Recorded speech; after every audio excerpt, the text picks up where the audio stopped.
بلا شک و تردد ہم یہ کہہ سکتے ہیں کہ آزاد کشمیر الیکشن نتائج نے بلاول بھٹو زرداری اور پیپلز پارٹی کو ایک نئی سیاسی کروٹ دی ہے۔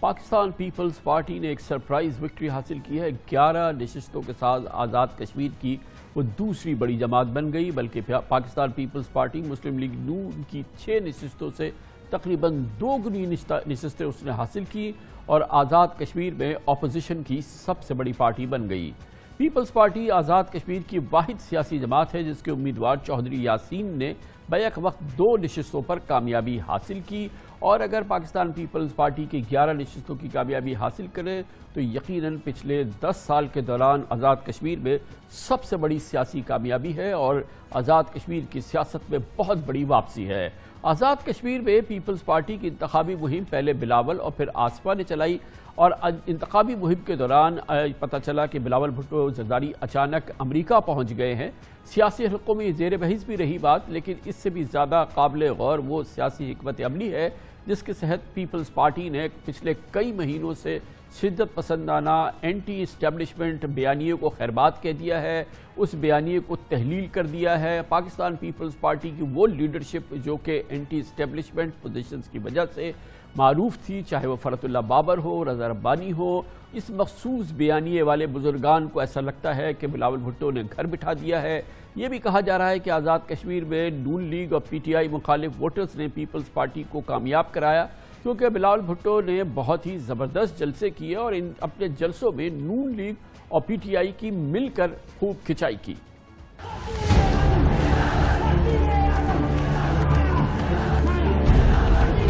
ایک ہی جماعت ہے جو کشمیر کا نمائندگی کر سکتی ہے۔ ہمارا جو اپوزیشن کے کچھ دوست ہیں وہ کبھی آر اور پار ہونے کی بات کرتے ہیں تو کبھی پاؤں پکڑنے کی بات کرتے ہیں۔ ان کا یہاں حکومت 5 سال سے ہے، کیا انہوں نے استعفیٰ دیا؟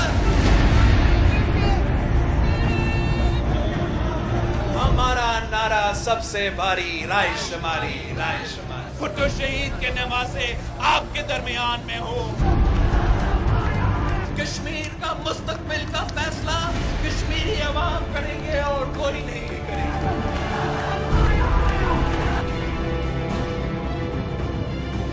پاکستان پیپلز پارٹی پہلے بھی کشمیر کے ساتھ تھی، آج بھی ساتھ ہے اور آگے بھی کشمیر کی عوام کے ساتھ کھڑے رہیں گے۔ ہم کشمیری عوام کی ڈکٹیشن کو مانیں گے، کسی اور کا ڈکٹیشن کو نہیں مانیں گے۔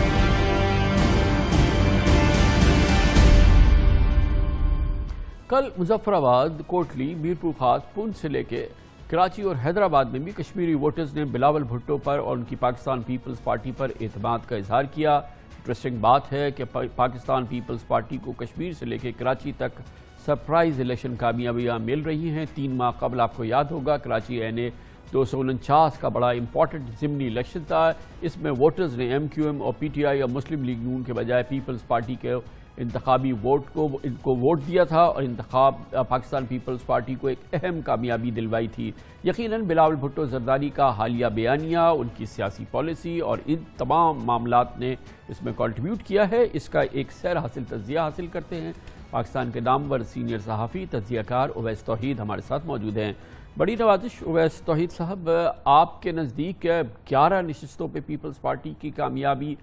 تقریباً 2 گنی نشستیں نون لیگ سے حاصل کرنا، کس چیز نے کنٹریبیوٹ کیا، کس چیز نے پیپلز پارٹی کو یہ کامیابی دلوائی اور بلاول بھٹو زرداری کو؟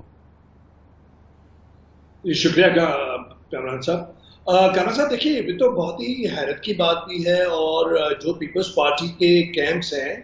اور جو خاص طور پہ زرداری صاحب یا اقتدار یا جو بلاول بھٹو صاحب کی پالیٹکس کے ساتھ جڑے ہوئے ہیں، اس میں تو بہت خوشی کی لہر ہے، اور اتنی زیادہ خوشی کی لہر ہے کہ باقاعدہ واٹس ایپ میسیجز پہ ایک دوسرے کو مبارکبادیں دی جا رہی ہیں اور کہا جا رہا ہے کہ دیکھیے کس طریقے سے ہماری جو اسٹریٹجی تھی وہ کامیاب ہوئی۔ میں سمجھتا ہوں کہ زرداری صاحب نے بھاپ لیا تھا گجرانوالہ میں، جب نواز شریف صاحب نے براہ راست سٹنگ جرنیلز کو یا ٹاپ لیڈرشپ کو، ملٹری لیڈرشپ کو نشانہ بنایا تھا، تنقید کا الزامات لگائے تھے، اور اس کے بعد ایک فاصلہ پڑا، اور وہ فاصلہ اس طرح بڑھا کہ جا کے ہم نے دیکھا کہ خود انگلی پکڑ کے اپنے کینڈیڈیٹ یوسف رضا گیلانی صاحب کو سجرانی صاحب کے سامنے پیش کیا اور دستخط سے وہ ڈپٹی چیئرمین سینٹ بن گئے. تو اب وہ اتنی دوریاں ہو گئی ہیں کامران صاحب پاکستان پیپلز پارٹی اور نون لیگ کی, اور زرداری صاحب اسے سمجھتے ہیں کہ یہ ضروری تھا, اور جو ان کے قریبی لوگ ہیں جو ہمارے کیا یہ جو الیکشن نتائج آ رہے ہیں, چاہے وہ کراچی کا نتیجہ ہو 249 کا اور اس کے بعد پھر یہ کشمیر کی بڑی کامیابی, تو آپ یہ کہہ رہے ہیں کہ یہ جو کروٹ لی تھی زرداری صاحب نے اب حکمت عملی کی اور جو پھر بلاول نے ان کی ترجمانی کی, جس میں کہ ظاہر ہے کہ یہ اسٹیبلشمنٹ مخالف بیانیہ مکمل طور پہ تحلیل کر دیا, جو کہ پی ڈی ایم میں بڑے لاؤڈلی بلاول بھٹو لے کے چل رہے تھے, اس نے کنٹریبیوٹ کیا ہے اس کامیابی میں؟ جی بالکل. ایک تو وجہ یہ تھی کہ بہت سارے لوگ نون لیگ کے ساتھ ہاتھ ملانے یا ساجھیداری پہ خوش نہیں تھے, اور جو وہ پرانے لوگ بھی جو بھٹو صاحب کے زمانے کے تھے وہ کہتے تھے نواز شریف صاحب نے ضیاء صاحب کے دوران, جنرل ضیاء کے دوران ہمارے خلاف سازشیں کی ہیں, اس کے بعد پھر میمو گیٹ ہو یا کوئی بھی معاملہ ہو, تو اب آپ ان کے ساتھ مل کے یہ کس طریقے سے حکومت کو آپ گرانے کی کوشش کر رہے ہیں. یہ نہ پارلیمانی طریقہ ہے نہ پیپلز پارٹی کا خاصہ ہے. تو اس کا مطلب یہ ہے کہ زرداری صاحب نے اس پوائنٹ کو لے کے اور پھر اپنے راستے جدا کیے, اور یہ انہوں نے بھانپ لیا کامران خان صاحب کہ اسٹیبلشمنٹ اور موجودہ عمران خان صاحب کی حکومت کے درمیان جو درار ڈالنا چاہ رہے تھے نون لیگ یا شریف خاندان کے خود نواز شریف صاحب یا مریم صاحبہ,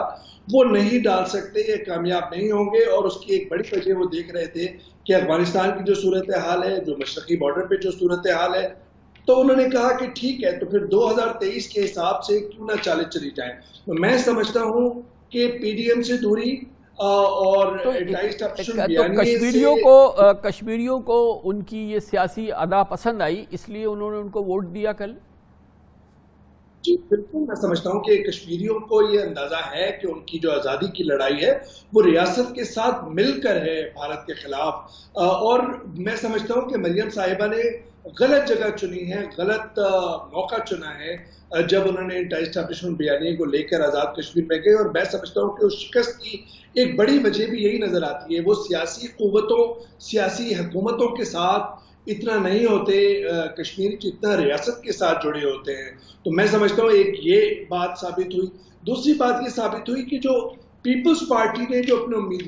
امیدوار کھڑے کیے تھے وہ بہت موجود تھے, اور وہ الیکٹیبلز تھے, اور وہ کافی عرصے سے پارٹی کے ساتھ جڑے ہوئے تھے. جیسے وادی نیلم سے میاں عبد الوحید صاحب ہیں, ان کے بھائی میاں غلام رسول صاحب 70 کی دہائی سے جیتے رہے ہیں. اسی طریقے سے آپ دیکھ لیجئے کہ نون لیگ کے جو کینڈیڈیٹ جو باغی ہوئے انہوں نے پی ٹی آئی کے صف میں پناہ لی, تو نہ پی ٹی آئی کے کینڈیڈیٹ اس جگہ سے مظفر آباد کے لچراٹ سے جیتا, اور نہ نون لیگ کا, اور وہاں پہ پیپلز پارٹی کو فائدہ ہوا. پھر اسی طریقے سے آپ دیکھ لیجئے کہ گجر فیملی جو ہے انہوں نے بڑی تعداد میں پیپلز پارٹی کو ووٹ دیے, تو برادریوں کی بنیاد پہ بھی ووٹ پڑے. اینٹی اسٹیبلشمنٹ بیانیے سے بھی انہیں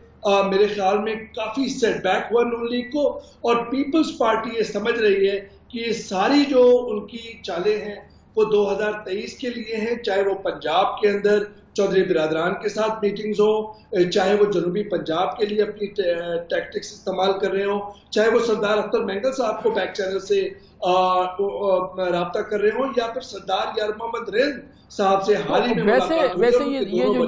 جتنی آپ اس سیاسی بساط پر جو چالوں کی بات کر رہے ہیں, پاکستان پیپلز پارٹی کی سیاسی چالوں کی بات کر رہے ہیں, جس کے ثمرات ہم دیکھ رہے ہیں, کراچی سے لے کے کشمیر تک مل رہے ہیں, اس کا منبع جو ہے وہ زرداری صاحب ہیں یا بلاول صاحب؟ میں سمجھتا ہوں کہ زرداری صاحب نے اس کو اسپیر ہیڈ کیا ہے, اور پھر ہمیں جو اطلاعات ہیں نیشنل سیکیورٹی کمیٹی کی جو میٹنگ تھی اس میں سیاسی لیڈروں کے اندر بلاول بھٹو صاحب نے کافی مناسب سجیشنز بھی دی تھی, ریکمنڈیشنز بھی دی تھی, اور اپنے امریکہ جانے کا ایک ذکر بھی کیا تھا کہ وہ امریکہ جا رہے ہیں, جس کو پی ٹی آئی کہ کچھ مشیران نے اس کو غلط ٹویسٹ کر کے یہ سمجھا کہ وہ اپنی نوکری پکی کرنے جا رہے ہیں. اور پی ٹی آئی کے اس صفوں میں اگر آپ دیکھیے کہ تھوڑی سی ہلچل ہے, اور وہ سمجھتے ہیں کہ آلٹرنیٹ قوت کے طور پہ پیپلز پارٹی کے کہیں بہت زیادہ